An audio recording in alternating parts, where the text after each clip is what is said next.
Good morning students, कैसे हैं आप लोग। मेरा नाम है राघवेंद्र पांडे और मैं पढ़ा रहा हूँ नारायणा में 5.5 ईयर्स से ओके हैदराबाद में। और अब मैं आ रहा हूँ आपके शहर में नांदेड़ में द वेल नोन कोनाली क्लासेस के साथ एसोसिएट होने के लिए, ठीक है। And I am chemistry faculty. और यहाँ पे जब मैं नांदेड़ में आएंगे हम तो बड़े मज़े से केमिस्ट्री पढ़ेंगे ओके। कोनाली क्लासेस का रिजल्ट हमेशा ही आता है, आगे भी आएगा, या हैदराबाद में भी बहुत सारे रिजल्ट निकाले, तो अब आपको केमिस्ट्री लेके कोई टेंशन नहीं होनी चाहिए। So I will not take your all the time, so we will just get started with the chemistry okay. So for the 12th class for the senior sections we are going to take a very important chapter today, that is the in advance जो है। इसमें बहुत सारे इसमें questions आते हैं advance के अंदर, and there are very less formula in this chapter but the concepts are huge number of concepts are there okay। तो चलिए स्टार्ट करते हैं वो चैप्टर। तो चैप्टर का नाम है आपका इलेक्ट्रोकेमिस्ट्री ओके। तो चैप्टर इज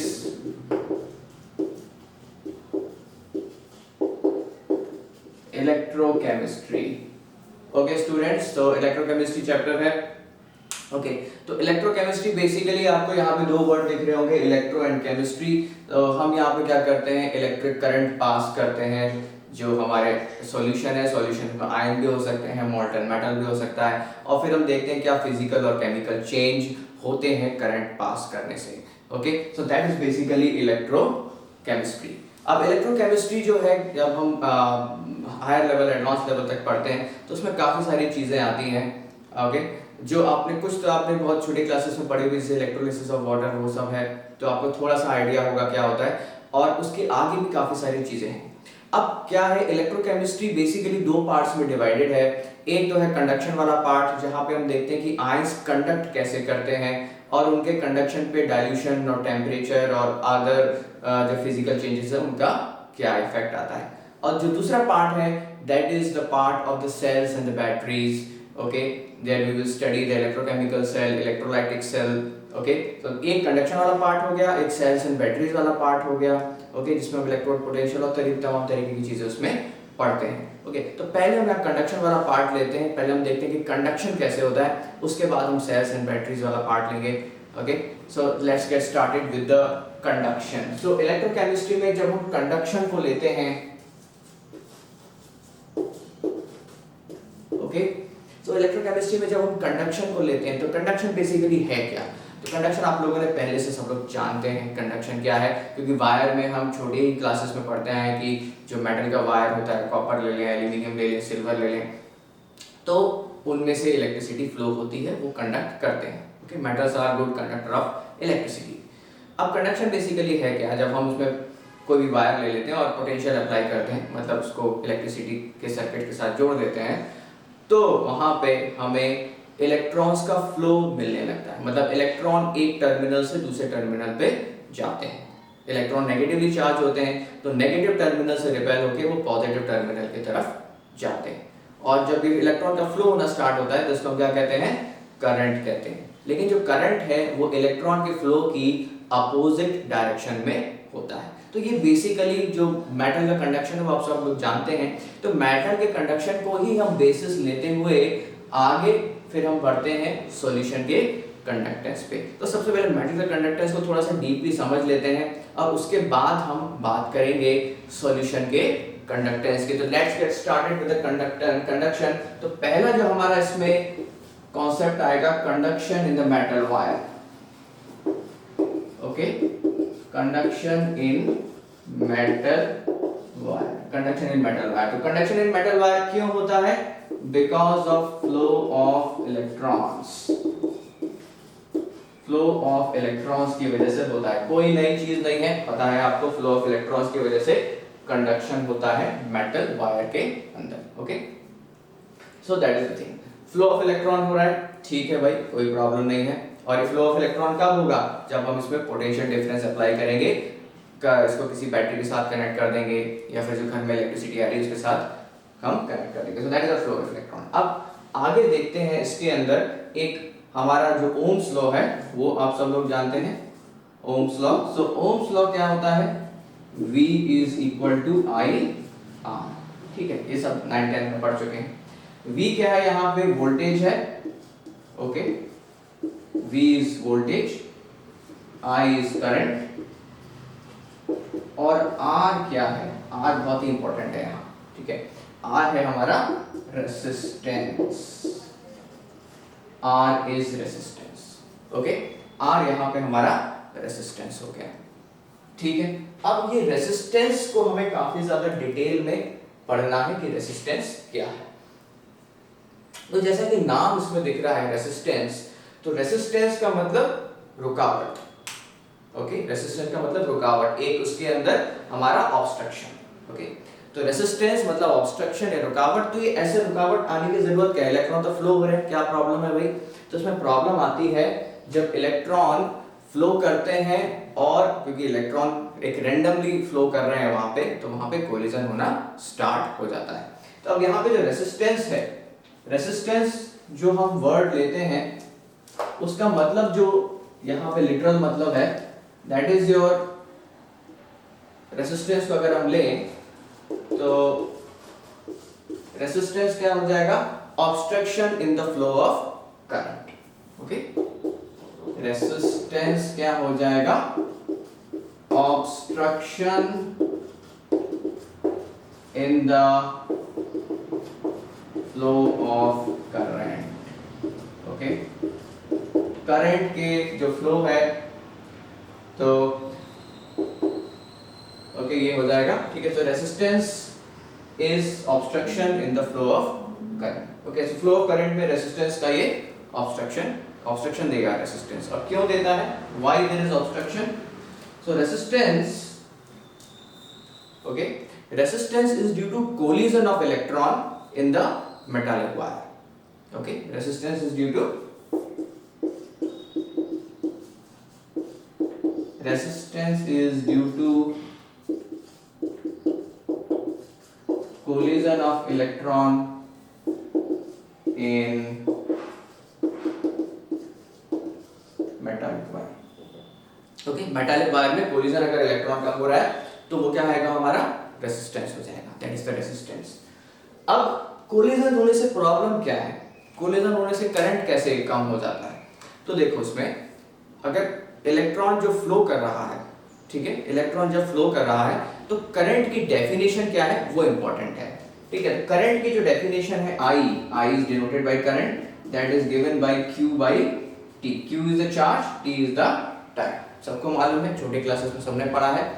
अगर ये चार्ज को हम सेम रखें, कांस्टेंट रखें, इलेक्ट्रॉन पे तो कांस्टेंट ही है चार्ज, ओके, टाइम अगर हम यहाँ पे बढ़ा दें, टाइम बढ़ा दें तो क्या होगा, करंट कम हो जाएगा, क्योंकि इनवर्स प्रोपोर्शनलिटी है, करंट कम हो जाएगा, टाइम अगर बढ़ा दे तो। अब टाइम क्यों बढ़ जाता है कोलिजन की वजह से, ठीक है, टाइम क्यों बढ़ जाता है, अब देखो यहाँ पे एक थोड़ी सी फिगर बना लेते हैं ताकि आप लोगों को समझ में आ जाए। अब ये हमारा एक मेटालिक वायर है, ये पॉजिटिव टर्मिनल है, ये नेगेटिव टर्मिनल है, इलेक्ट्रॉन, ठीक है, यहां से चलना स्टार्ट हुआ।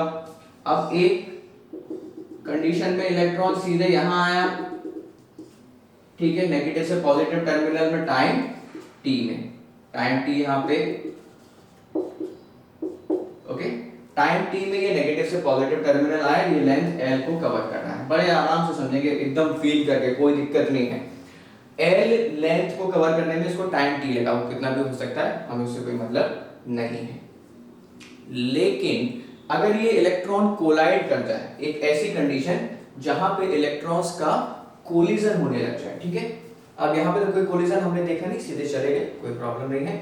अब यहाँ पे अगर हम ऐसे ही L लेंथ का मेटालिक वायर ले लें, ओके, अब ये इलेक्ट्रॉन जा रहे हैं, दोनों इलेक्ट्रॉन है, अब ये इलेक्ट्रॉन का मन किया कि ऐसे कोलाइड कर गया इस वाले इलेक्ट्रॉन से, ओके, दोनों इलेक्ट्रॉन है, आराम से मस्त सीधे जा रहे हैं, यहाँ पे पॉजिटिव टर्मिनल ले लेते हैं या नेगेटिव टर्मिनल ले लेते हैं, ठीक है। अब ये इलेक्ट्रॉन क्या हुआ, यहाँ पे कोलाइड कर गया है, अब ये इलेक्ट्रॉन कोलाइड कर गया तो ये इलेक्ट्रॉन यहाँ चला गया, ये इलेक्ट्रॉन कोलिजन करने के बाद यहाँ चला गया, ओके। अब ये क्या है, ये कोलिजन कर करके अपना टाइम वेस्ट कर रहे हैं ये इलेक्ट्रॉन, ओके, इनको जाना था सीधा और इधर उधर घूम घाम के जा रहे हैं, तो क्या होगा, टाइम बढ़ जाएगा यहाँ से यहाँ तक जाने में, ठीक है। लॉजिकल सेंस में आप लोग बड़े आराम से समझ जाएंगे कि यहाँ पे टाइम बढ़ जाएगा। जब टाइम बढ़ जाएगा तो ऑब्वियसली यहाँ पे क्या होगा, करंट कम हो जाएगा। ठीक है, तो ये इतनी सी बात है। कोलिजन यहाँ पे इंपॉर्टेंट है। कोलिजन अगर इलेक्ट्रॉन का हो रहा है तो यहाँ पे रेसिस्टेंस बढ़ जाएगा। जितना ज्यादा कोलिजन होगा उतना ज्यादा रेसिस्टेंस बढ़ जाता है। ओके, समझ गए? जितना ज्यादा कोलिजन होगा उतना ज्यादा रेसिस्टेंस यहाँ पे बढ़ जाएगा।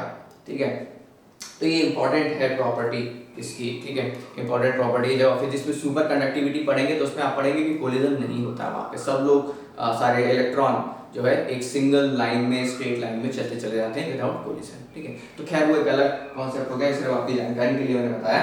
तो ये हमारा कोलिजन का प्रॉब्लम है। अब इलेक्ट्रॉन क्या है, नेगेटिवली चार्ज है, तो दो इलेक्ट्रॉन ऐसे नहीं कि एक दूसरे के साथ कांटेक्ट में आ जाएंगे, कोलिजन में नहीं आ सकते क्योंकि नेगेटिव चार्ज है, तो they can not come in the contact, they will come slightly close to each other and they will repel and it will go on and on. Because electron की बहुत ज्यादा electrons होते हैं metallic wire में। ये तो दो ऐसे नहीं होते, ओके, लाखों करोड़ों में होते हैं, वो कोलाइड करते हुए चलते हैं। कोलाइड करते हुए चलते हैं तो इनकी जो स्पीड होती है, ड्रिफ्ट वेलोसिटी इसको कहते हैं, वो बहुत ही कम होती है, कुछ सेंटीमीटर्स पर सेकंड में आ जाती है वो। ठीक है, तो ये यहाँ पे प्रॉब्लम होती है कोलिजन से। कोलिजन से क्या है, again I am repeating, resistance बढ़ जाता है। तो रेसिस्टेंस आप समझ गए क्यों हो रहा है। चलिए अब हम आगे देखते हैं कुछ और बातें रेसिस्टेंस की। चलिए, ठीक है, तो रेसिस्टेंस जो हमने देखा, चलिए, रेसिस्टेंस जो हमने देखा वो क्या है, ऑब्स्ट्रक्शन है फ्लो में। अब उसके कुछ कुछ पैरामीटर्स हैं जो कि हम कैलकुलेट करते हैं कि रेसिस्टेंस कब ज्यादा होगा, कब कम होगा, टेम्परेचर से कैसे इफेक्ट होता है, वगैरह वगैरह। ठीक है, तो चलिए देखते हैं। तो सबसे पहले रेसिस्टेंस का जो फॉर्मूला है वो देख लेते हैं। रेसिस्टेंस R, ये सब हम मेटालिक वायर में देख रहे हैं, अभी सॉल्यूशन हमने स्टार्ट नहीं किया है। ठीक है, क्योंकि रेसिस्टेंस अगर मेटालिक वायर में समझ गए तो सॉल्यूशन में भी समझ जाएंगे। R is equal to rho L by A. Okay, R is the resistance, rho हम देखेंगे, L और A भी देखते हैं। चलिए अब कोई मेटालिक वायर हम ले लेते हैं। ओके, अगर हम कोई मेटालिक वायर ले लेते हैं यहाँ पे, चलिए मेटालिक वायर हमने ले लिया, ठीक है, और यहाँ पे हमने इसको बैटरी से अटैच कर दिया। Okay, this. अब ये क्या हो जाएगा हमारा, ये क्या हो जाएगा हमारा, ये हो जाएगा हमारा area of cross section, area A, इसको एरिया ऑफ क्रॉस सेक्शन भी कहते हैं। क्रॉस में काट दिया, क्रॉस सेक्शन हो गया। और ये क्या हो जाएगा, ये हो जाएगा हमारा length L, that is your length L। ये एरिया ए हो गया और ये हमारा हो गया लेंथ L, जिस लेंथ के अक्रॉस कंडक्शन हो रहा है। तो इलेक्ट्रॉन भाई यहां से आएंगे और यहाँ पे आके पूरा लेंथ L में कंडक्ट करेंगे। ठीक है, तो L समझ गए, A समझ गए। अब ये क्या है, resistivity. Okay, so rho is your resistivity or specific resistance। Specific resistance, ये क्या है, स्पेसिफिक रेसिस्टेंस है, समझ गए, और या फिर इसको रेसिस्टिविटी भी कहते हैं। अब ये है क्या चीज, ये जो है किसी भी मेटालिक वायर के, ओके, चाहे वो गोल्ड हो, चाहे सिल्वर हो, चाहे एल्यूमिनियम हो, चाहे कॉपर हो, ओके, कोई भी अगर आप वायर बना सकते हैं, आयरन का वायर बना सकते हैं, क्रोमियम का वायर बना सकते हैं। ओके, तो अगर आप उसमें करंट को फ्लो कराएं, ठीक है, कोई डिफरेंट एलिमेंट्स ले लेते हैं, मेटल ले लेते हैं डिफरेंट, और उसमें अगर हम करंट को फ्लो कराएं जिसमें कि ए और एल सारे वायर्स का सेम हो, कॉपर का भी एल और ए सेम है, ओके, आयरन का भी सेम है, और सिल्वर और गोल्ड सबका सेम हो जाता है, तो किसमें सबसे ज्यादा करंट बहेगा, ओके, जिसकी कंडक्टिविटी सबसे ज्यादा होगी तो उसमें करंट भी सबसे ज्यादा होगा। ठीक है, अगर हमने कॉपर और मान लीजिए कि एल्यूमिनियम ले लिया, क्योंकि ये सब लोग जानते हैं इसलिए मैं एग्जांपल ले रहा हूँ। हम लोग कहते हैं कि कॉपर में भाई अच्छी कंडक्टिविटी होती है, कॉपर वायर लगाओ, क्योंकि कॉपर में जो रेसिस्टिविटी है, रो है, वो बहुत ही कम है। ओके, अगर इक्वल लेंथ और इक्वल थिकनेस का एल्यूमिनियम ले लें और कॉपर ले लें, क्योंकि दोनों का एल और ए सेम ले लें, तो करंट कॉपर में ज्यादा बहता है। ठीक है, आप सबको मालूम है एल्यूमिनियम में करंट कम बहता है। देखिए एल्यूमिनियम में करंट कम क्यों बहता है, क्योंकि एल्यूमिनियम की रेसिस्टिविटी ज्यादा है या फिर स्पेसिफिक रेसिस्टेंस ज्यादा है, कॉपर का स्पेसिफिक रेसिस्टेंस कम है। ओके, ये बहुत सारे और फैक्टर्स पर डिपेंड करता है, लेकिन वो फिजिक्स में चला जाएगा तो हम उसमें डिटेल में नहीं जाएंगे। तो रेसिस्टिविटी और स्पेसिफिक रेसिस्टेंस एक इनहेरेंट क्वालिटी है, एक क्वालिटी है किसी भी मेटालिक वायर की। ओके, ये सबसे पहली चीज। और वो एल और ए पे डिपेंड नहीं करती है, ठीक है, it is independent of L and A. तो जो रो है that is the resistive specific resistance and it is constant for a particular metal, okay, constant for a particular metal, only dependent on temperature, dependent on temperature। ये किस पे dependent है? सिर्फ और सिर्फ टेम्परेचर पे ही डिपेंडेंट है, ओके। टेम्परेचर अगर बढ़ाएंगे किसी भी मेटालिक वायर में तो टेम्परेचर बढ़ाने पे क्या होगा, उसकी रेसिस्टिविटी भी बढ़ जाएगी, ओके, डायरेक्टली प्रोपोर्शनल होती है। So rho is directly proportional to temperature, ठीक है, थोड़ा सा ध्यान रखें, rho is directly proportional to temperature. अब टेम्परेचर ज्यादा होने से रो क्यों बढ़ता है? क्योंकि हमने देखा रेजिस्टेंस क्या है, कोलिजन है। टेम्परेचर जब ज्यादा हो जाएगा तो काइनेटिक एनर्जी बढ़ जाएगी इलेक्ट्रॉन की, that is your 3/2 kT kinetic energy of electron. So k is a Boltzmann constant here. तो टेम्परेचर बढ़ने पे काइनेटिक एनर्जी बढ़ जाएगी तो ज्यादा जल्दी कोलाइड करेंगे, ओके, ज्यादा जल्दी कोलाइड करेंगे उसको, ठीक है। तो अब खैर आपको अभी इतना ही समझना है, rho is directly proportional to temperature. L and A आप समझ गए बढ़िया तरीके से, कोई प्रॉब्लम नहीं है इसके अंदर। तो रेजिस्टेंस को समझ गए।